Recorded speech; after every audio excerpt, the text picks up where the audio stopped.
I think you're more excited. I'll be ready. I'm ready. I like that she's ready and I'm excited. Go live. So here we are. Hello and welcome. This is KGP, Kashima Gordon Phillips, and welcome to our very first interview of the Professional Viewpoints.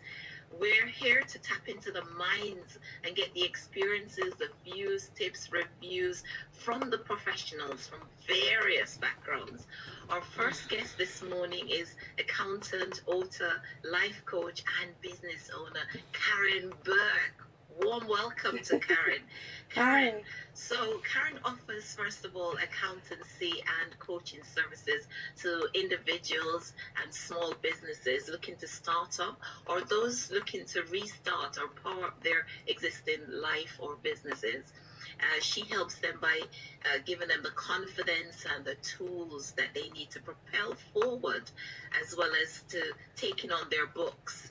And if required, they can concentrate on what they do best so that she can do their accounting, because she's an accountant, a business owner, and an author, as well as a power-up coach. Wow.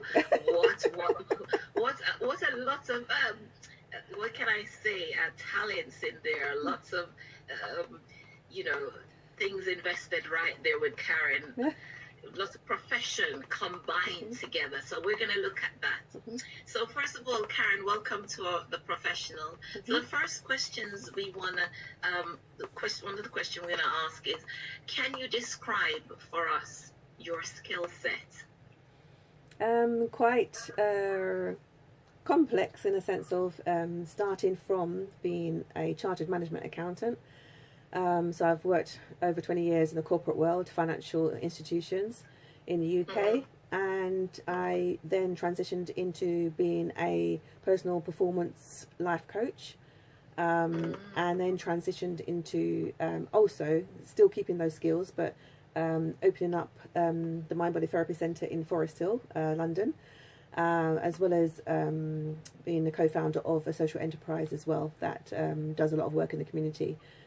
So quite a mishmash of skills, but still using the core skills that I have, which is accounting and coaching and mentoring and pushing things forward, processes, systems, implementation, all of that type of thing.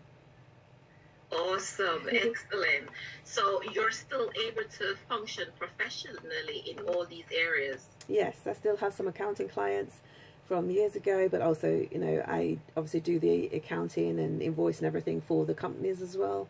As well as having a coaching clients as well, that helping them on whether it's career or business or their personal life, relationships, etc. that they're going through at the time, and also being able to write my book, Power Up for the Year. Power Up for the Year. It's available. I'm sure we're ebook. going to come back to that. That is awesome. So Wow, been busy. So that's good. So tell us now, Karen, where did you first start professionally? I presume it's as an accountant. Yes. So being good at maths from school, I decided it was going to be the banking or finance industry. I started work there doing debits and credits, if people know about that, in accounting, bookkeeping. And then because people were, uni graduates were coming in above me and getting paid a bit more than me, and yet I was teaching them, I decided, you know what, it's time to do my studies. So even having a child, and then eventually being by myself and the child, going through separation, I decided it was time to study. So I studied the AAT, which is accounting technician, and then went on to do the CIMA, which is a Chartered Institute of Management Accountants. Awesome. And congratulations on that. So now, what led to the career transition? Because it's quite a number of transitions taking place there. I think it's something I was listening to the other day, Jack Ma actually from Alibaba, who was saying 20s is a time to explore, make all your mistakes, try different careers, or jump up in your career, or study and learn. Karen, we missed a little bit of your start there, leading up to explaining the career transition. Could you just go over that a little bit for us? I think it was, I was listening to Jack Ma the other day, he's from Alibaba, And he's saying something about being in your 20s, you know, trying things out, transitioning, jumping in different careers, or in your career, studying and training, learning as much as you can, getting into big business, small business. In your 30s, you're in your strength of what you know. So that's where my studying came in, and you know, being empowered and getting a good salary in my 30s. Towards the into the late 30s, I suppose, I found that I was already speaking up for the people, even doing People's Day, work team management things, all of that. And it was always about the people. Even coming from a church background, I started doing young ladies group, Sunday school teacher, young ladies events. It was always about bringing people together and empowering them. And I decided that in order to not just go into the six-figure salary and carry on going into the city, etc., in the accountancy world, but transition and start learning, go to a 4-day week, and then start learning to do life coaching. And then that carried on to being, you know, into a 3-day week. And you know, met Devon, my husband now, and we started the business as well. So this is a therapy business, complementary therapy business. So I had already a vision in my head that I knew around 40, 45 that I said by 45 that I would have my own business and not really be in and run my own thing by 45. And it actually happened around 40, 41, yeah. Awesome, that's great. Well done. So would you say that transition is possible irrespective of what stages we are in life? Totally. I think, again, it's in the 40s, you know, you're earning and you're using all your skills, you're in your power, you know, in your 40s, you're striding strong in whatever you're doing. In your 50s, it's a different thing for women as we go through menopause and different things going on in our lives. It's a different phase of life. The children are grown, and you're thinking, what next? It's like, well, there's still, you know, God willing, another 30, 40 years of life to live. So there's no point saying, oh, not yet. Oh, I'm too old. Oh, I'm too young. It's like there's no good time except when it's the right time. So if, you know, for me, I find it's kind of every 10 years. So even now we're in, you know, lockdown and furlough the staff and things like that in the business, but we are due to reopen. And, you know, at the same time, I'm looking at my position. Should I carry on as I am, or, you know, give more empowerment to the team and things like that? What am I doing now? So, you know, it's never too late, and you're never too young. My daughter's an artist. She's on a uni degree in art and photography, and she transitioned as a 25-year-old at the time to become an artist teacher. So she's just finished her studies in this lockdown period, and she's got a job in a school, so already for September. So she transitioned in her 20s. I transitioned in my 20s as well, in the sense of starting studying, having a child and things like that. And then I transitioned again, late 30s, 40s, into running a business and things like that. So it's never too late. Look at KFC man, he was 60-something. It's never too late. True. And so I can see that your daughter is actually learning from you. So would you say that, you know, what are some of the challenges that one would face in making a transition? I think the hardest thing, especially for women, is the doubt factor. Doubting yourself and your capabilities. Fearing, okay, what if I jump, what if I do this, what if I do that? For anyone, you know, jumping off a cliff, as it were, that's how it feels. But I would say it's battling that doubt and saying, well, I can do it. I am capable. Look at 3 other people that have done it and what they're doing, and realise they are just normal human beings. I can do it as well. And then it's to have the courage to go forward. It takes a lot of guts, especially when you are, you know, start a business or working for yourself. It takes courage because you don't have the normal monthly wage coming through, etc. You're relying on just yourself and things that you're producing and creating. And it takes guts to do that, because you're not going to have a safety net per se. But I would, you know, definitely say to try and create a safety net for yourself before you jump in. But, you know, I would say just have the courage, battle through that doubt and fear, and take the leap. Great. Good advice there. And our final question, Karen, is professionally, what keeps you motivated?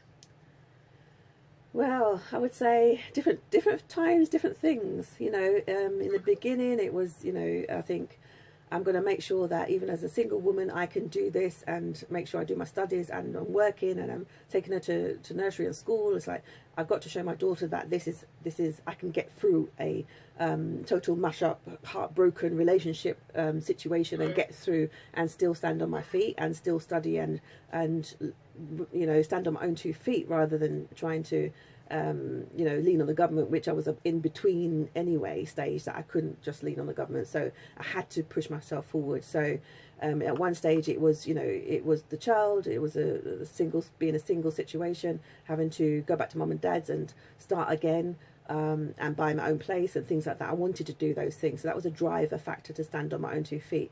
Later on I found that you know, being settled again and having the business and everything, it goes back to people.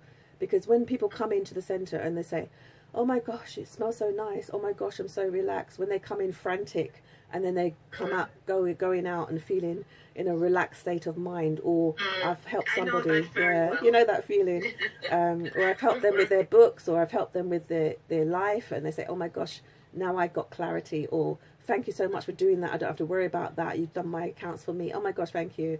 It's about people, that's what drives me, yeah. Right, people and gratitude. Gratitude, and it's nice. I'm a third child, because I've got that syndrome of trying to achieve, pushing forward, always quite driven. I think as a third child of you know, 5 siblings, so I think I've always had that in me as a driver to, what's the next step? What am I doing now? You know, even though this is for me a time of stillness now, but at the same time I've still got things underneath I'm doing.